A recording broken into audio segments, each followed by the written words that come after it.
For centuries, in peace and in war, in prosperity and in adversity, Americans have paused at this time of year to gather with loved ones and give thanks for life's blessings.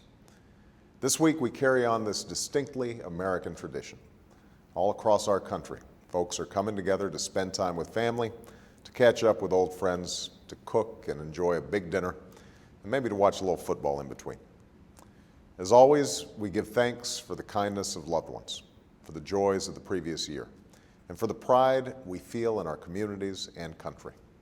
We keep in our thoughts and prayers the many families marking this Thanksgiving with an empty seat, saved for a son or daughter, a husband or a wife stationed in harm's way.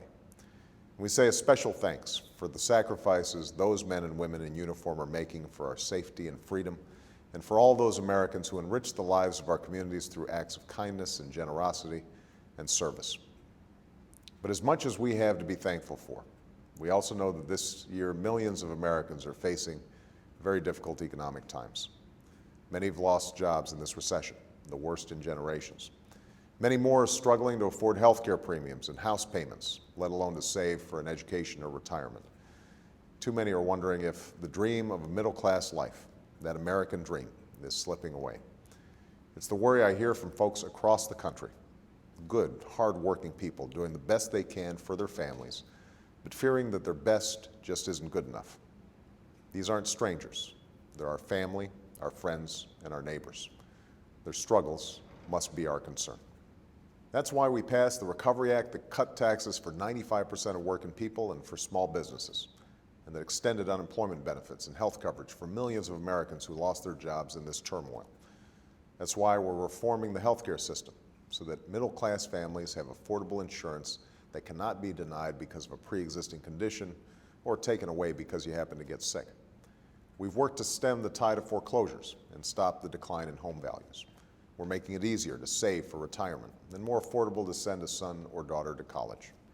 The investments we've made and the tough steps we've taken have helped to break the back of the recession, and now our economy is finally growing again. But as I said when I took office, job recovery from this crisis will not come easily or quickly. Though the job losses we were experiencing earlier this year have slowed dramatically, we're still not creating enough new jobs each month to make up for the ones we're losing. And no matter what the economists say, for families and communities across this country, this recession will not end until we completely turn that tide. So we've made progress, but we can't rest.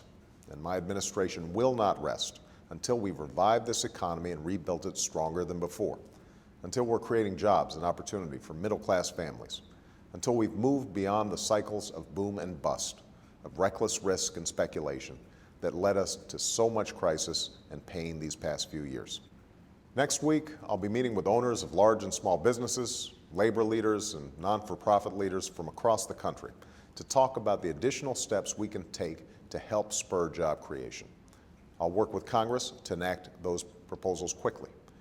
And it's my fervent hope and my heartfelt expectation that next Thanksgiving we will be able to celebrate the fact that many of those who've lost their jobs are back at work, and that as a nation we will have come through these difficult storms stronger, wiser, and grateful to have reached a brighter day. Thank you. God bless you. And from my family to yours, happy Thanksgiving.